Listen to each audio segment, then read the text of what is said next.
Scheana, Shay, and Tom Schwartz made out in Vegas. Lala is annoyed with Ariana. And yes, I watched Bethenny's Reality Reckoning on Hulu, and we're going to break it down today. I hope you is ready. Oh, hi, it's me, Zack Peter, pop culture junkie, reality TV insider, published author, and host of the No Filter with Zack Peter podcast. Here I'll bring you all the latest news on the Real Housewives, deep dives into celebrity legal scandals, and unfiltered combos with your favorite stars. I've got you covered. And yes, I always keep receipts. So be sure to hit that like button and subscribe for all the latest tea. Now, let's dive in.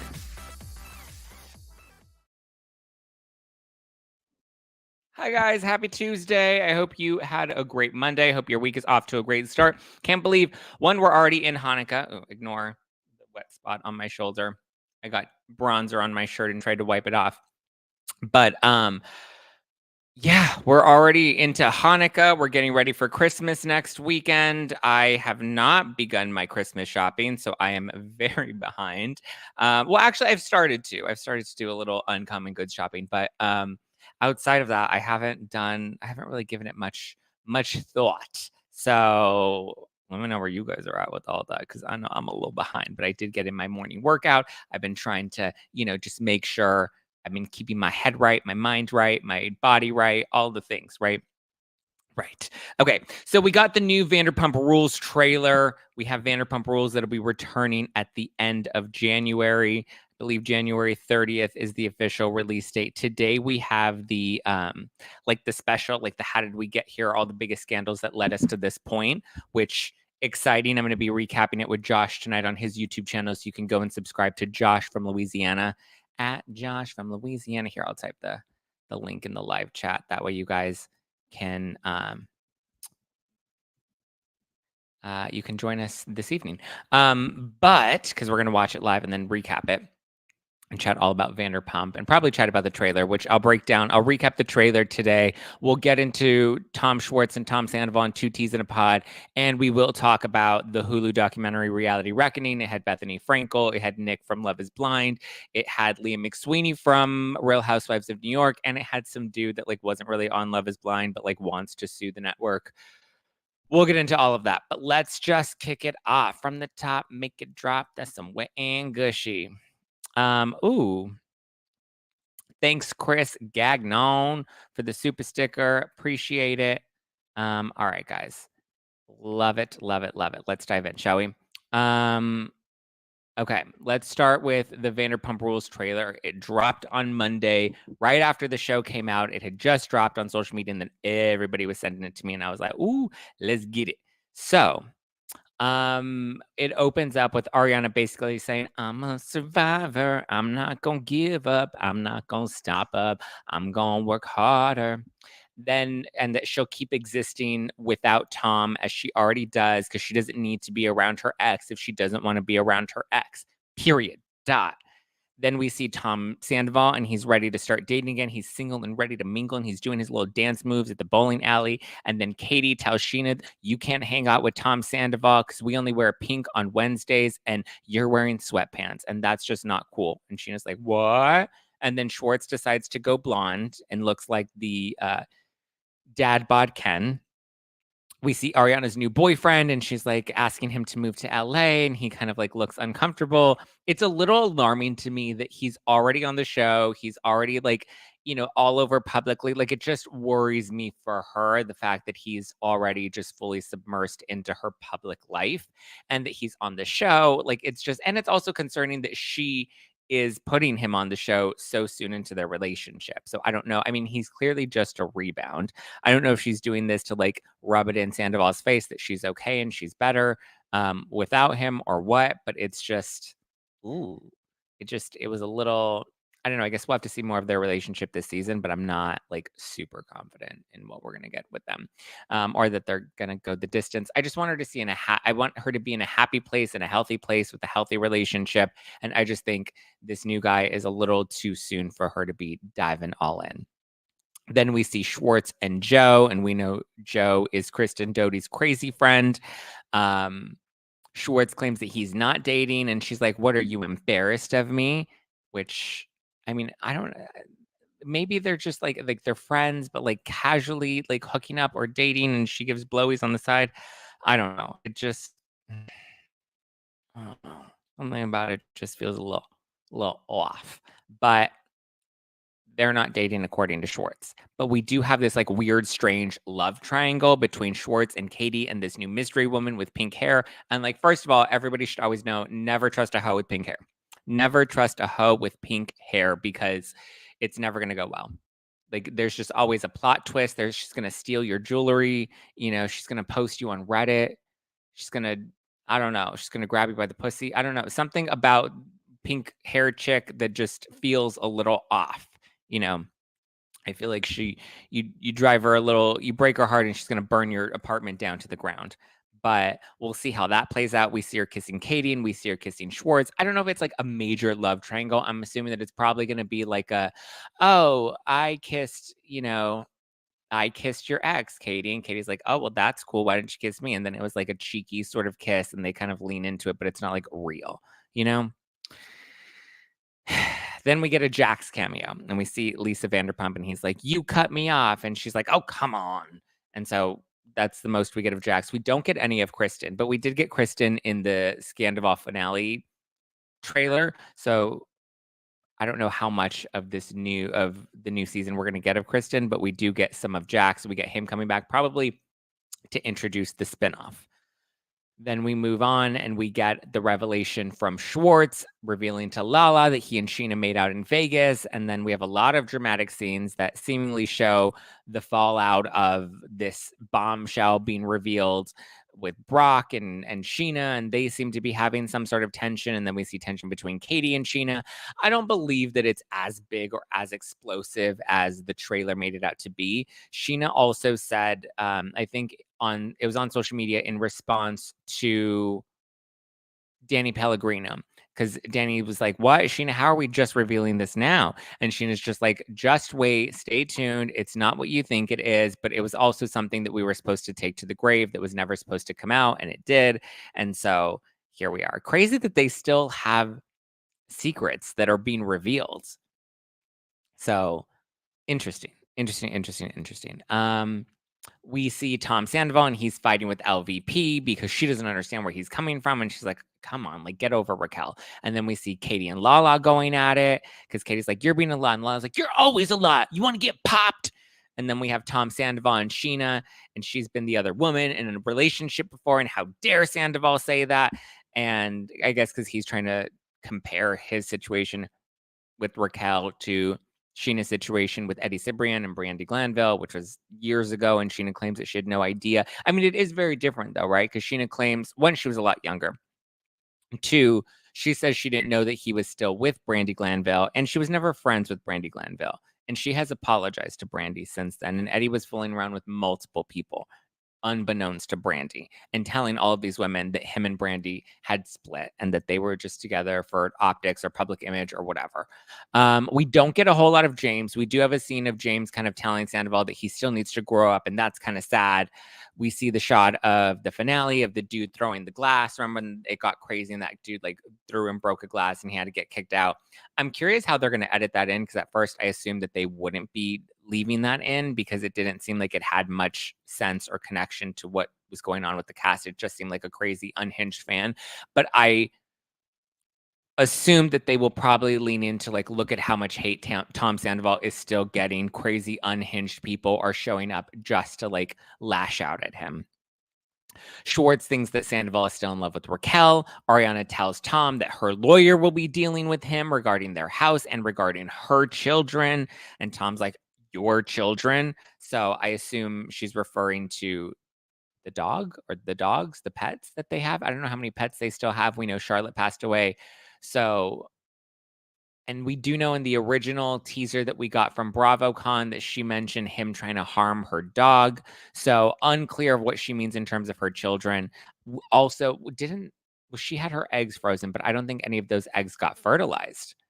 Or did they? Remember that was a topic of conversation last season that he was going to fertilize the eggs to create embryos.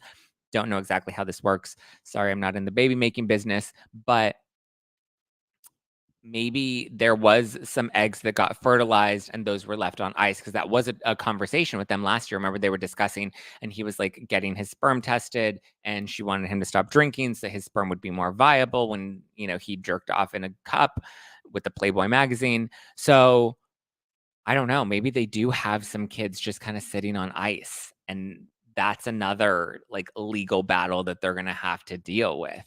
So interesting. Yes, a lot of people in the live chat are saying maybe she's referring to her eggs, but at the same time, if she's referring to her eggs, then Tom wouldn't have any sort of ownership over those. Like Tom wouldn't be able, like she wouldn't be fighting Tom Sandoval for her eggs, because he would have no like say in that. He has no responsibility to her eggs unless they're fertilized with his sperm.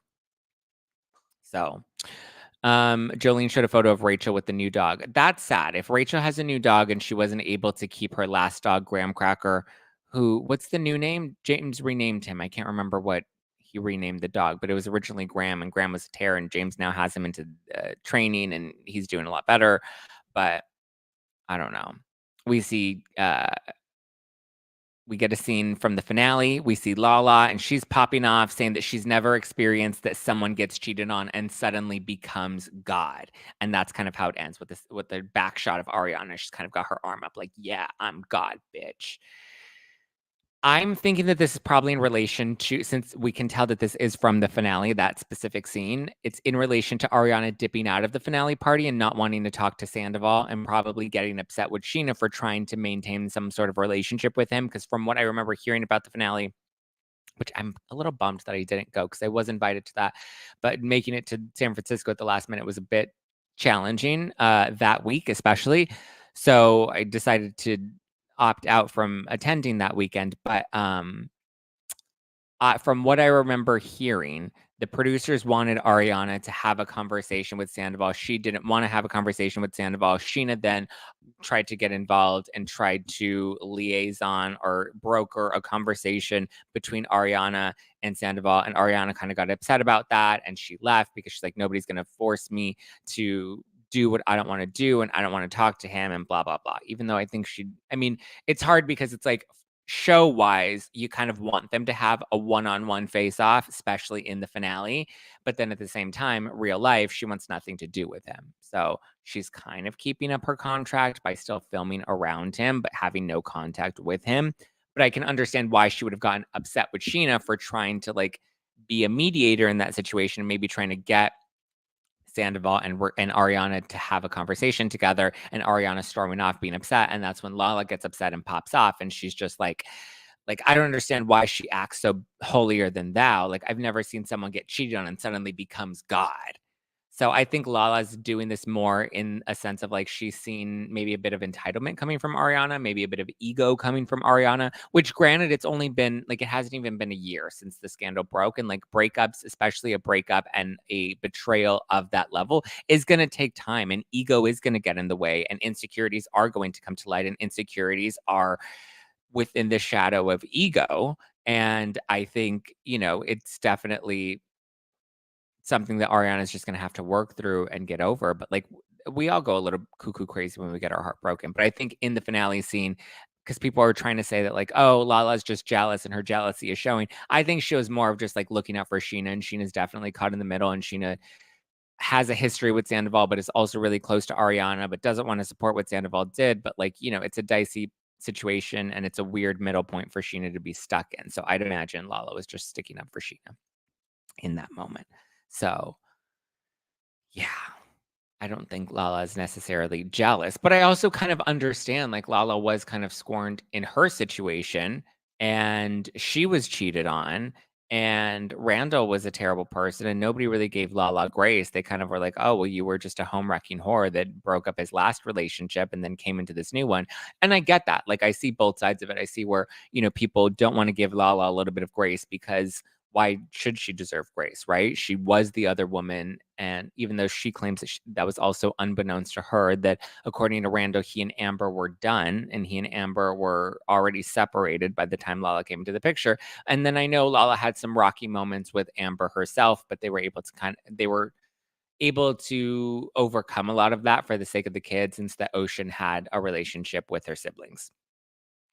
So, freezing eggs are different than fertilizing. Yes, Danielle, I know that freezing eggs and fertilizing eggs are two completely different things, but I'm just saying I don't think that Tom Sandoval would have any um he wouldn't have any ties to her frozen eggs, but he would have ties if they were fertilized. Because once they become, again, I don't know, I'm not in the baby making business, but I believe when you fertilize the eggs, then they become embryos. Because I'm learning this on Paris in Love season 2, because she talks about how, they had fertilized her eggs with Carter's sperm. And so they had embryos, and they had 5 of them that came out as boys, and they were wanting to get a girl, so they kept fertilizing more eggs and hoping that it would take so that they could eventually use one to um, have a baby girl. So I assume, since that was a conversation last season, that there are some eggs that were fertilized, and now Ariana is probably wanting to make sure that those are hers and not his. But like, how do you even divide that? Like, what if one of them wants to move forward with the kids and it's, you know, technically.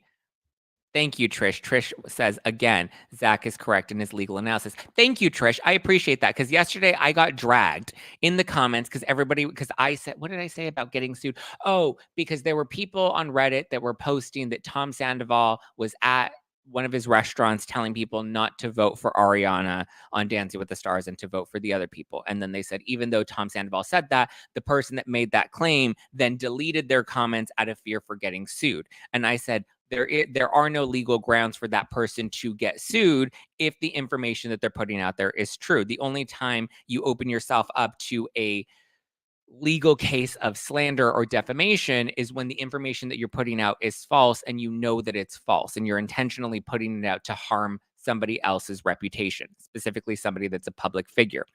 In this case, it would be Tom Sandoval. So I didn't think that person, that's why I was like, it's a little fishy that this person is deleting this out of fear for getting sued if this really did happen and that was their experience. And then everyone's like, you can get sued. You can get sued. Zack, you're wrong. I was like, yeah, I fucking get, yes, technically you can get sued for anything. Anybody can sue for anything. Yes, within the realm of technicalities and within the realm of possibility, yes, you technically can get sued for anything. That's like me saying I could get sued by a lady down the street that says I punched her in the face. Did I actually punch her? No, I didn't actually punch her, but can she sue me and claim that I punched her in the face? Yes, she can sue me.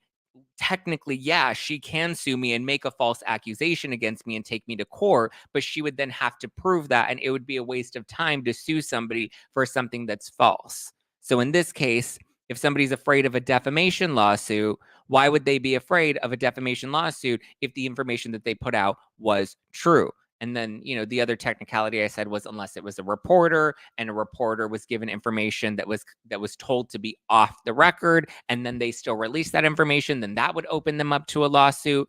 But I don't believe Tom Sandoval told some random person, this information is off the record, don't go vote for Ariana. And then that person went and posted it on Reddit.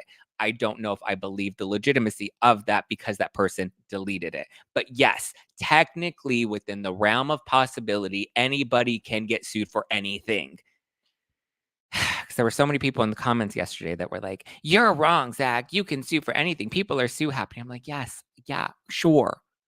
The sky can also fall tomorrow. Technically, yeah, that's within a realm of possibility. A meteor could come and hit me in my apartment and take me out today. Yes, that's within the realm of possibility. Is it likely? Not really.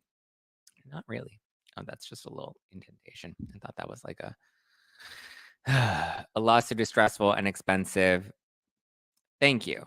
I agree about what you post about the post. Yeah, it was a shady post. Yeah, it's, it is what it is. Mtronic says, I was a journalist for 10 years. I studied media law at Stanford. It depends on a lot of things. If it was on their property, so they can and it could just be a threat, But I don't, again, the other piece of that, like everybody wants to fight within this realm of technicalities. The other piece of it is how often has Tom Sandoval sued somebody for defamation or slander? Never. You really think he's going to give a shit about some random person on Reddit? Do you know how many people are spreading rumors and talking shit on Instagram and Twitter and all this other stuff? You really think he's going to care about some random person on Reddit? It's like, let's really like put our thinking caps on. Yes, it's within the realm of possibility, but how likely is it? Not very likely, which again brings into question the legitimacy of that information. I know people like to take low budget rumors and make them into big headlines and spin them out of control. Remember, there was the rumor that he got some girl pregnant, which he cleared up on Two Teas in a Pod, which we'll get into in a second. But that was another rumor that was put out there. He didn't sue that girl. There was a girl that came out on social media and she's like, he was dating my friend and got her pregnant and then made her get an abortion. And that was the story that came out there. He didn't sue that woman for that story. And that story seems to be false because he's now denying it on Two Teas in a Pod. So, Jesus. Frivolous lawsuits are thrown out before they go anywhere. Exactly. And they cost too much money to sue. Exactly. It's not worth. Why are you going to try and sue? Trust me, I've been in positions where I've wanted to sue, swamp creatures before. And the cost just didn't seem like it was silly, and it's like, just let low budget rumors go about being low budget rumors.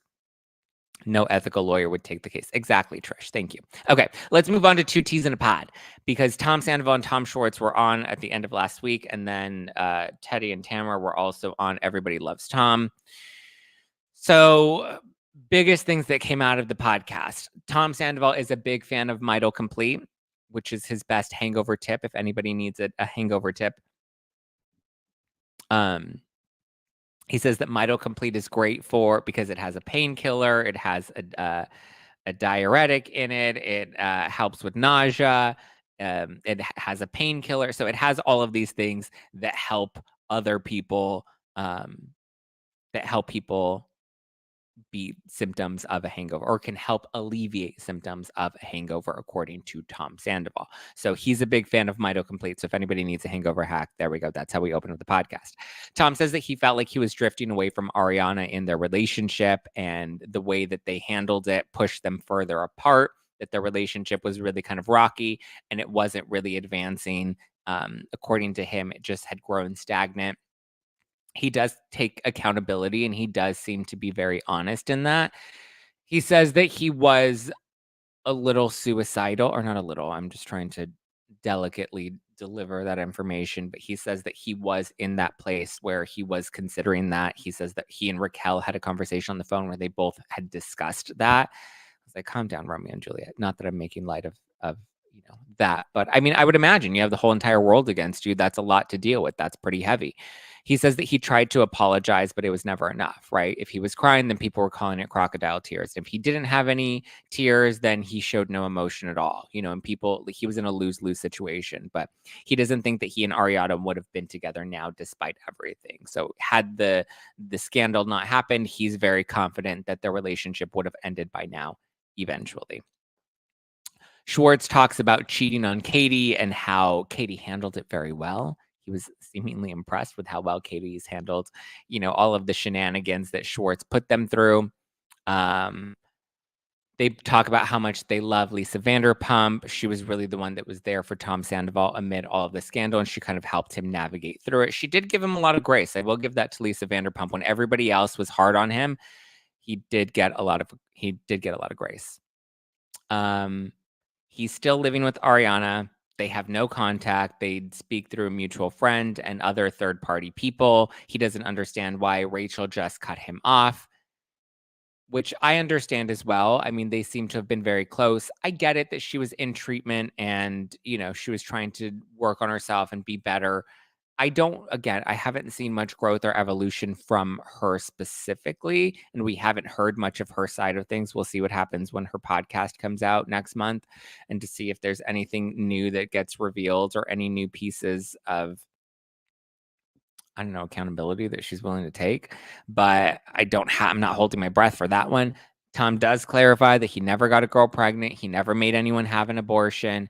Teddy and Tamara say that the cast of Vanderpump Rules, Tom and Ariana included, they're so real. They're so down to earth. I agree. They've all been pretty down to earth and very humble, even up until recently. I mean, the only two that I've been in contact with recently were Lala and Scheana. But again, I mean, they have always been very like not like caught up in their head and not like fame heavy, even now. I mean, I feel like maybe Ariana is the only one that's kind of gotten a little bit of an ego, but no, I mean, even when I saw her at Scheana's show back in August, she was still very lovely, very polite, very sweet to me. Um, James didn't really seem to talk to me, but I'd never really known him or met him before that, so I can understand why, he may have been a little standoffish towards me. But, any conversations that I had with any of them, like, I agree with Teddy and Tamara. Like, this is one cast that I feel like really does not have an ego at all. Um, so I'll give them that. Tom says that he knows he has baggage, or he knows that he is baggage, and that people can't really be seen with him, and that's affected him as well, because I'm assuming he's talking about like maybe Scheana and Lala, because they were attached to him even at BravoCon, and that was like scandalous. How dare they like have any communication with him? How dare Scheana be up in his hotel room after, for an after party or whatever. I get it, and it's a tough position for him to be. It was like Erica. Erica was baggage for a long time, and people didn't really wanna be associated with her or wanted to kick her when she was down. So, I get that, and it's just gonna take a while for him to navigate through that until he gets out on the other side. The Toms revealed that that they're not allowed to drink during the reunions, or at least the producers don't encourage them drinking during the reunions, at least not until their lunch break.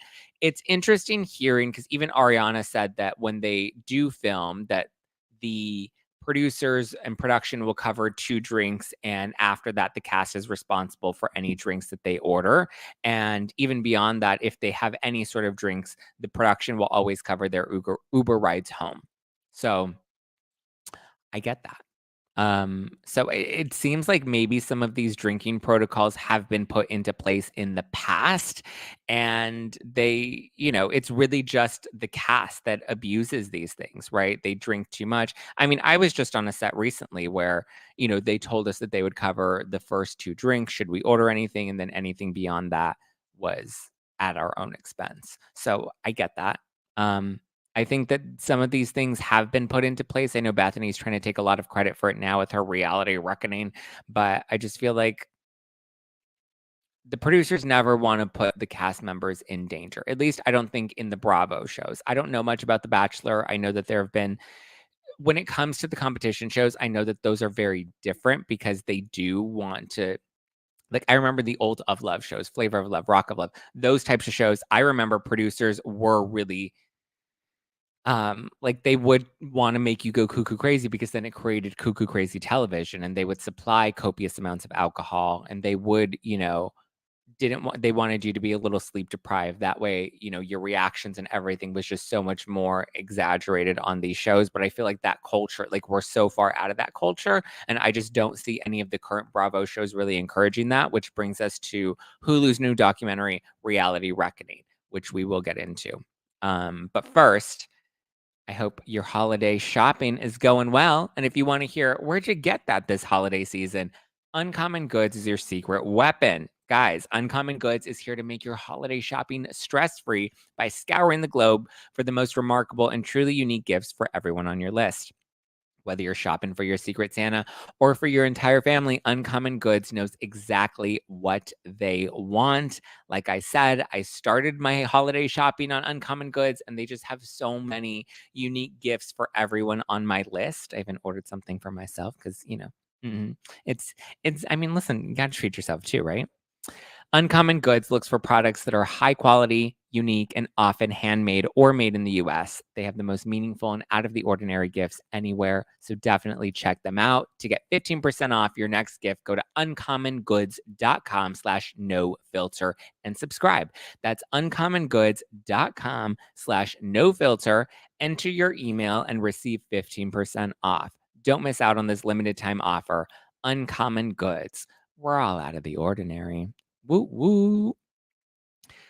Financial anxiety, anyone? It's that time of year. Worrying about it doesn't help, but Earnin does. Earnin is an app that gives you access to your pay as you work, up to $100 per day or up to $750 per pay period. Just download the Earnin app and verify your paycheck. Then access up to $100 a day as you work and leave an optional tip. Any money you access plus tips are automatically repaid from your next paycheck.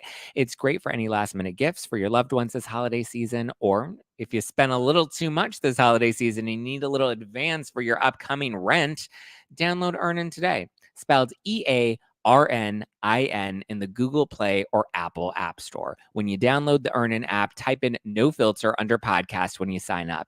It'll really help the show. I'll appreciate it. That's No Filter under podcast. Subject to your available earnings, location, daily max, and pay period. See earnin.com/TOS for details. Earnin is a financial technology company, not a bank. Bank products are issued by Evolve Bank and Trust, member FDIC.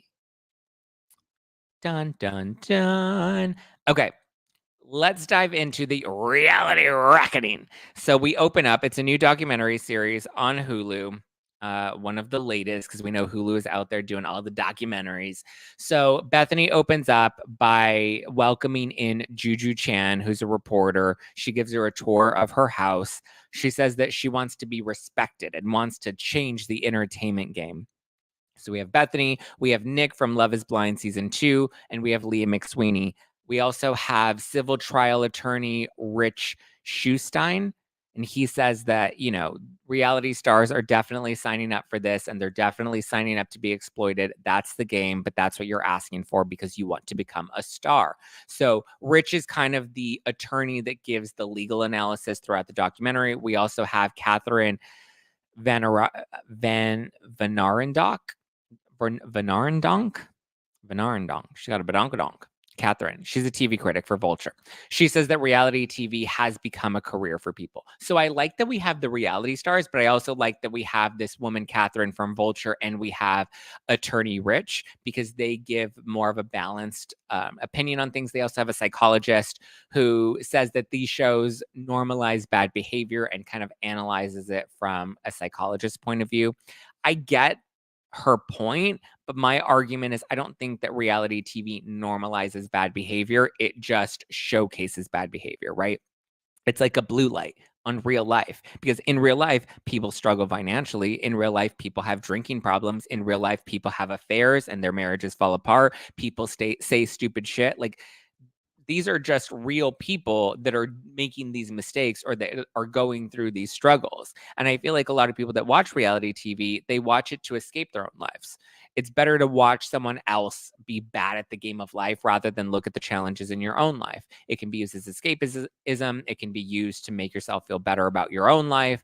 In some cases, I think people find relatability in some of these struggles. They like to find somebody that's down and out that they can root for, that they can see come out on the other side. I also think when people are high on the other side, people also like to see a downfall. You know, people like to watch character growth. They like to watch evolution. They like a character arc. They then reference Luke from Below Deck, and they showed the scene when Captain Jason had to remove Luke from Below Deck after he tried to sleep with another cabin member when he was drunk and she was drunk and practically passed out. The thing with that, though, is I kind of feel like them showing that scene failed to acknowledge, like, the fact that production immediately intervened and removed Luke from the deck, and that Captain Jason immediately got involved and had him removed as well. Like, production was quick. You know, they immediately jumped in, they intercepted, you know. So for me, it was strange that they added that clip in, because it felt like the story that they were trying to build was that production doesn't intervene and production allows bad things to happen and production encourages people to get drunk and to do bad things, and they just want to film it and exploit it. But this is an instance where we see someone get drunk, try to do something, and production immediately intercepts it, removes him from the situation, kicks him off the boat, and then he gets fired, and we get to see all of that happen on camera. So I don't think it normalizes bad behavior. It showcases bad behavior. It shows what people are actually like. I mean, I don't think it normalizes bad behavior. I mean, maybe to an extent, right? Because then you do kind of think that it's normal to be arguing with people all the time, or you think that it's normal to try to dig up dirt on people and try to expose them within your friend group. But like, how many people are realistically doing that? Like, how many of you are at home being like, yeah, I saw in Housewives that Lisa Rinna was like, let's own it, baby, own it. So you know what? I went and I found this girl in my friend group and I dug up all of her divorce papers. And you know what? Here are the divorce papers. Let me throw them on the table and expose them in front of everybody. Like, what is that's people aren't taking that and then applying that into their lives or thinking that that behavior is normal. Not from listen, I like to wear my thinking cap. I like to think things through. To me, I'm not out there trying to do gotcha moments to my friends, you know? So I don't think it normalizes bad behavior. It's entertainment. I don't think anybody's watching Real Housewives as role models in society. Nobody's watching Real Housewives and like, yeah, let me try to be a model citizen by watching this woman on this entertainment television show on Bravo TV and use that to apply to my life. And because these women are behaving badly, that gives me permission to go out in society and behave badly. No. I don't think that's like saying Britney Spears when she was going through, the height of her, demise years ago, or Lindsay Lohan when she was on drugs and behind the wheel and, cracked out in the clubs, that was normalizing people getting cracked out in the clubs. And we looked at Lindsay Lohan as an example. And then as a result, we were all just getting cracked out in the clubs because Lindsay Lohan was doing it. Like, that's a stupid argument. So no, I don't agree with that. But the other thing that I found interesting was that in reference to the below deck scene with Luke and Captain Jason, is that they usually film that about a year, almost maybe a little less than a year before it actually hits air. That aired this year, which means that was filmed months prior to it airing on television, which means these protocols of protecting this woman from this dude Luke and Captain Jason intervening, this was before the reality reckoning. This was before the big Vanity Fair expose. So that means this production and these producers were already in that mindset of not wanting something like this to happen and having it caught on cameras. Like, this was all something that already went down. So it wasn't like Bethenny's reality reckoning had any influence on situations like that. And again, you have Tom Schwartz, who just went on Two Teas in a Pod and was talking about how they don't encourage people drink at the reunions because they want everybody to be clear-headed, to have, conversations that are not emotionally charged, but that, to be able to talk things through and probably have some closure. And the first time they have an opportunity to drink is on their lunch breaks, and production does not provide the alcohol. The cast brings the alcohol in themselves. So then we get to Leah, and Leah says that she just wants the people in charge to treat these cast members with more dignity.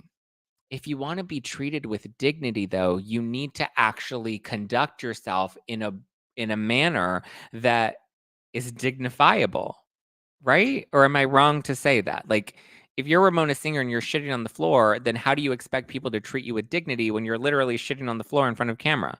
You know? Leah says that she relapsed right before filming and that production knew about her relapse right before filming. But then she also admits that she downplayed her addiction and her sobriety to the producers as well. So it's like, you want them to be held accountable, but yet you completely downplayed your addiction to alcohol, and you completely downplayed that was a real issue and a real struggle for you. So how are they supposed to know, and how are they supposed to support you through your addiction if you're not actually being open and honest with the producers and saying, hey, I need protection with my addiction. I need support through my addiction, because I'm pretty sure if she told her field producer, hey, I want to make sure that I stay sober and I stay on track, I'm pretty sure they would support her through that. The same way nobody's pressuring, like Lala's not out there taking shots. She's chosen to lean into her sobriety, and she very much stands in that. She's chosen to give up drinking. She is now sober. Margaret Josephs does not drink alcohol. She's very much sober. Nobody's pushing her or influencing her to drink more. Same thing with Countess Luann when she was, going through her sobriety journey. Nobody was ever encouraging her to drink. That was her own battle. And I'm pretty sure she had field producers that were, that's part of the story too, right? They don't want to just see the demise of people. They want to see people see their story arc through. They want to see people fall and rise again. That's part of reality television. That's called a character arc. And you don't want to just continuously see somebody circle down the drain. I think that's part of the reason Erica Jane got her 2-part Bet It All on Blonde spinoff. We saw her get, beaten up by her other cast members for the past 2 seasons. And then this season, we have that growth, that evolution, that redemption arc, because 1, she's also doing the work. And 2, because that's part of the story as well. I think a lot of what was sold to us by reality stars in this documentary was how much production wants to exploit people by only showing their weaknesses and by only showing them at their worst. But we forget about how many of those moments also have the other side of it, right? We see people fall, but we also have an opportunity to see themselves build themselves back up.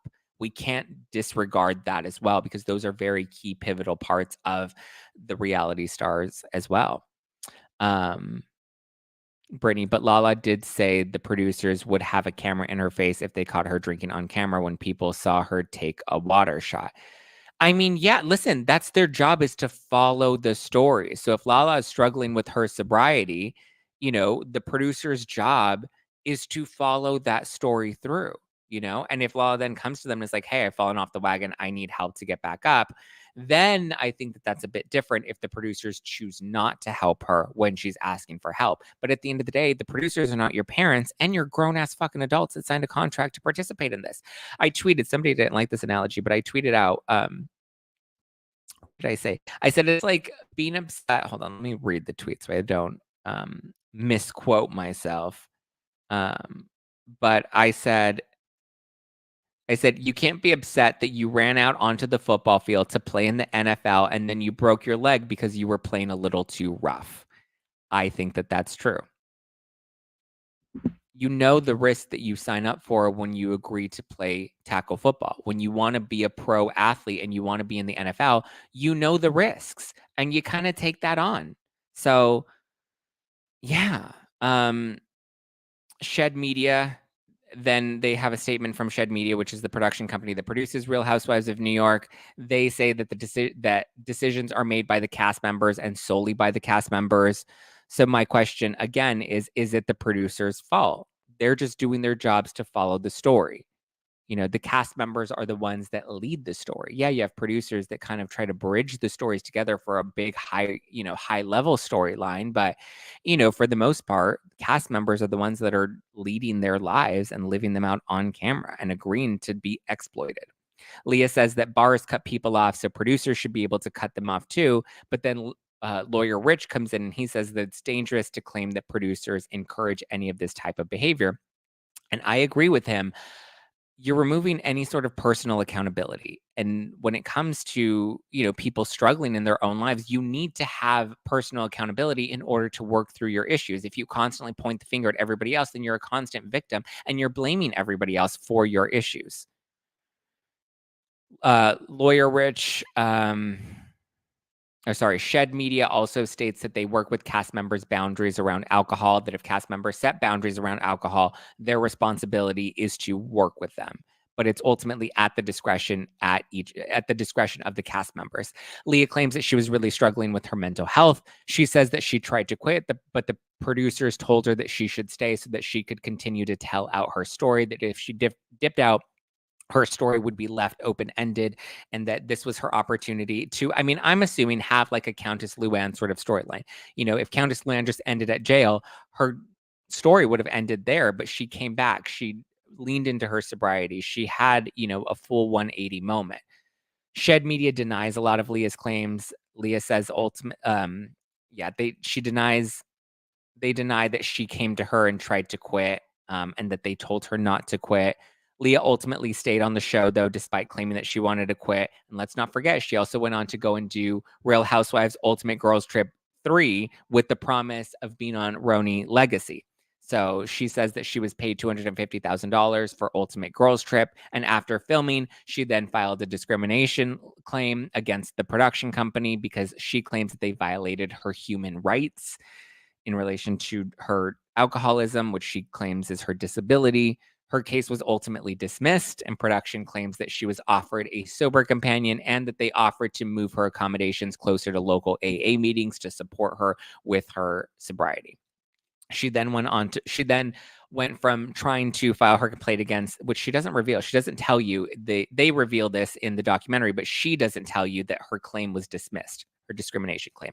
Her lawyers then went after Bravo, requesting that they add more strict rules when it comes to filming.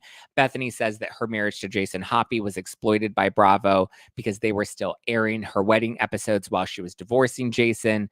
Meanwhile, she got no residuals from any of that.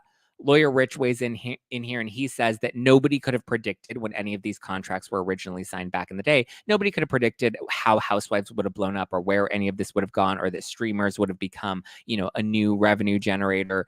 Residuals just weren't on anybody's mind, the cast or the network at the time. But he says that the terms of the original contracts are still in place until one of the two parties takes legal action to have any of the clauses amended, but that you have to kind of introduce that first, say, hey, I want to amend this clause within my contract.